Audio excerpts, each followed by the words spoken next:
Good morning, Bucknutters. Welcome to the Bucknuts Morning 5 here on Wednesday, December 27th, 2017. I am Dave Biddle, and I'm very happy to be joined by the People's Champ, Matt Baxendell.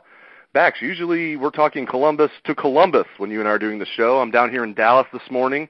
The game is just 2 days away, USC, Ohio State in the Cotton Bowl. I don't need to remind anybody, the Buckeyes have not beaten USC in the last 7 meetings.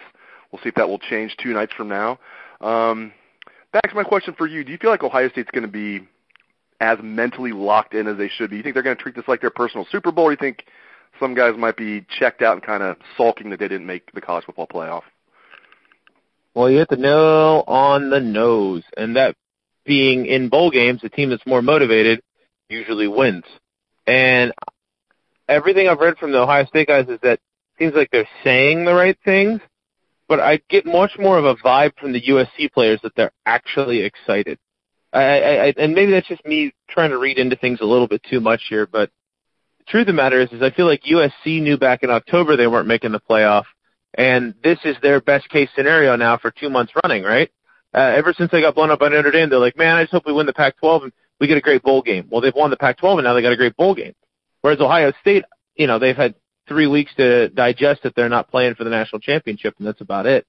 So I'm a little trepidatious the more I see some of these quotes from some of these players down there, and it seems like every USC person is just legitimately excited. And the other thing is that USC is particularly excited it's Ohio State. I read somewhere one of the USC players, when they were talking about potentially playing Penn State, they were so disappointed. They're like, man, we've already beat them. Ohio State's a big deal to these guys, and if I had to guess, and again, it's a crapshoot, I'm leaning towards USC right now being the more excited team. Yeah, I feel you on that. I mean, as you mentioned, it is a different dynamic. They knew early on that they were out of the playoff. Ohio State, first team out. They even thought if they beat Wisconsin that they were going to make it in. I'm sure most people on that team expected they were going to make it in over Alabama. Yeah, talk more about that. I mean, but they do have leaders like Billy Price and J.T. Barrett that want to go out in style. Thank God for Billy Price. I mean, this is a guy that's going to be probably a first-round pick, and he's the one taking the charge saying, no one is sitting this game out. It is a concern. I'm with you on that. I wouldn't even brought it up if it wasn't, but I do feel good there is a good group of seniors that you want to go out the right way, much like 2 years ago. And the other thing, too, is I wrote in the bucket this week that it felt like this program sort of had lost its quote-unquote juice. Billy Price has never been lacking for juice. Right, if the whole program had that kind of quote-unquote juice, then we wouldn't be talking about a Cotton Bowl game, that's for sure. But you do have to like some of these guys. And despite all the criticism leveled towards JT, he's going to want to play the game of his life with the only chance in his college career to get to play in the state of Texas, outside of the national championship game where he had a broken leg. So I have to think that this is a really big deal to JT. I think J.K. Dobbins, he's one of the few Buckeyes when I read quotes about him where it seems like he's legitimately stoked to play in this game. I don't know how much of the enthusiasm of youth and his first time through college football it is, but there are some of these guys who are definitely going to be ready to play. I don't think it's a team-wide show up and get your faces smashed in like you see 3-4 times a year in bowl games, that's for sure. But I think if you're going to be parsing the hairs on this one a little bit, it definitely still leans more towards USC. But, you're lucky that the Buckeyes have senior leadership like Billy Price, because it's a big deal to have a guy like that step in and essentially will the team in the right direction.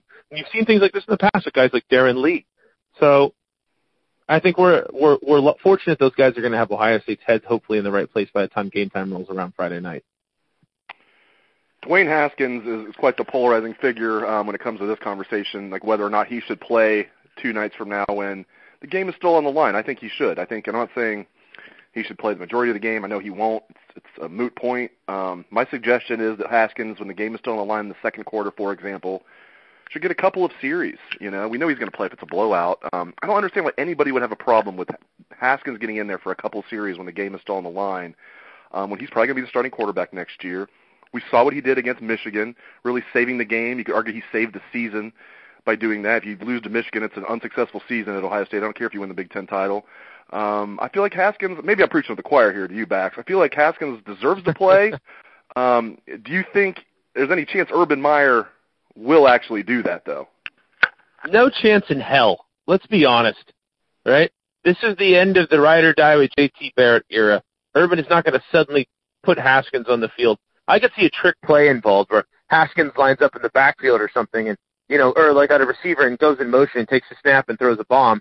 But there's no chance in hell Dwayne's going to be on the field. And let me put it this way. I've wanted Haskins to start since after the Oklahoma game for the exact reasons that I laid out that have ended up resulting the way we saw it resulting, in that JT couldn't get it done in the big games and held the offense back. And if you gave Haskins all that time to get ready against the weak part of the schedule, he didn't even have time to get ready against Michigan, and he led up on 4 scoring drives. What do you do with the preparation on this kid, right? It changes the offense completely to what Kevin Wilson does best. That said, at this point, look, it doesn't matter. In the big picture, you want to beat USC. It's never happened in my lifetime. It's never happened in your lifetime. But you know what?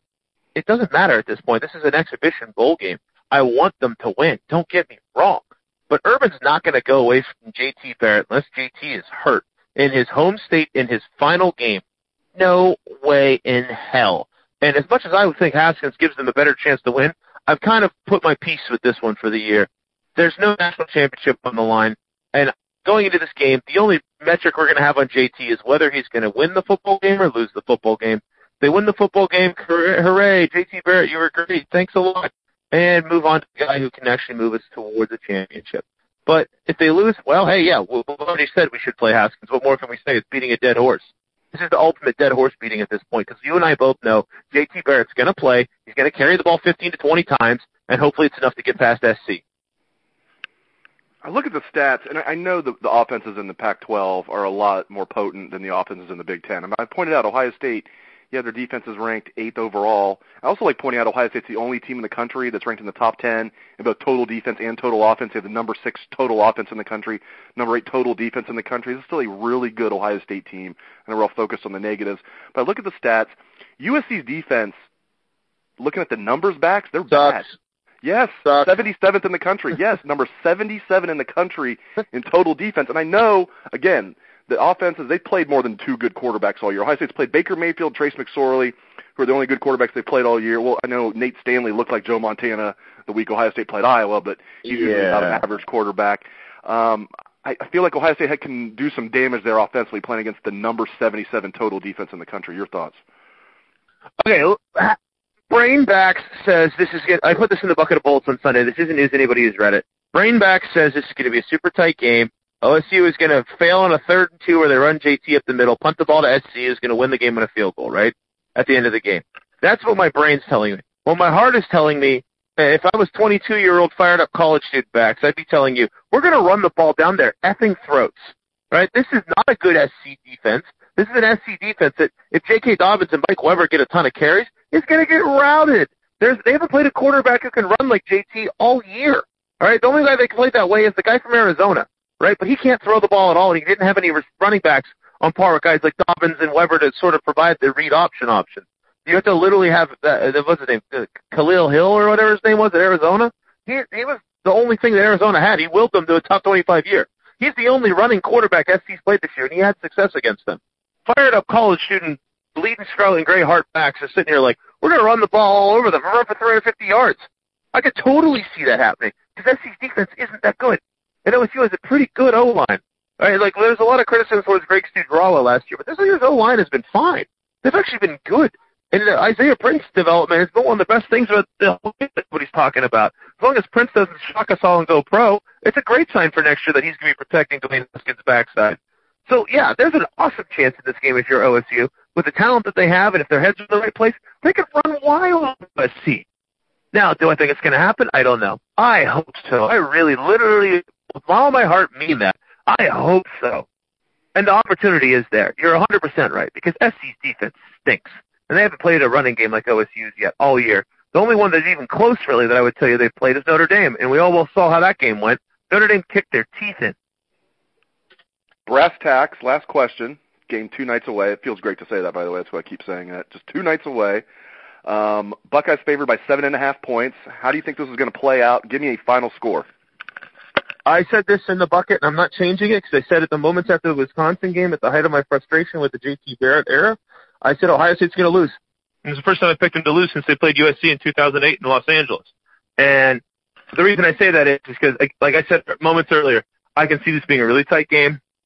Ohio State has the football late, and they do that thing where they spread it 5 wide, JT runs up the middle, and USC stops them. And then they get the ball back, and Sam Darnold completes a pass or two against that, not throwing it at Denzel Ward, which nobody's done all year, which is still insane to me. So he'll flip the ball away from Denzel Ward for a drive because they actually have depth at receiver, and that'll get him in position to kick one of those long field goals and make it 30-27 SC. So that is my official pick, is USC is going to beat the Buckeyes in the Cotton Bowl. I hope I'm wrong. How does it sound? Wow, the people's champ picking against the Buckeyes. I think this is the first since I've ever known you. 2008, USC. That was the last time I picked Ohio State to lose, and it was a game Beanie Wells hurt his foot the week before, if you remember that one. Otherwise, I can never justify picking them to lose. We've seen this before, right? You and I both know the potential in this team. You and I both know what Kevin Wilson's offense looks like, and it's not the offense where JT Barrett runs it 20 times, and you know that's what they're going to end up doing again. I mean, you just know it, and eventually you have to just point it out and say, hey, this is JT's Buckeyes. We're going to get one more game at JT's Buckeyes, and I genuinely hope that the JT's Buckeyes game plan doesn't get burned by actually playing a real quarterback for once, because if JT's Buckeyes had played a real quarterback against Wisconsin or Michigan, they would have lost, and that's why I'm picking SC. Wow. I'll give my pick on Friday. Give a little hint. I will disagree with you, but I know you hope you're wrong. Oh, I hope you're right. I hope you're right, because I'm not cheering for it. I'm just saying with my brain. I know you're not cheering for it. I can't see it otherwise. And if the camera guy takes out JT before the game again and Haskins goes in, woo, 40-0. Go Buckeyes. But we've seen this, man. We've just seen it. So.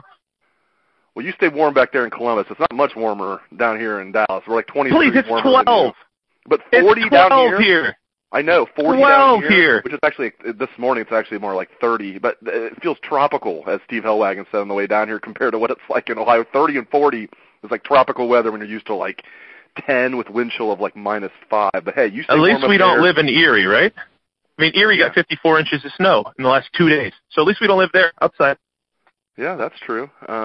Erie, Pennsylvania gets a shout-out on the Bucknuts Morning 5. Well, thank you very much to the People's Champ, Matt Baxendell. You can read his column every Sunday on Bucknuts. It is, of course, The Bucket, the world-famous Bucket. So thank you very much, Bax, and thanks to all the listeners out there for tuning in to the show. I appreciate it. Hope you have a great day. Let's hear that Buckeye swag, best damn band in the land.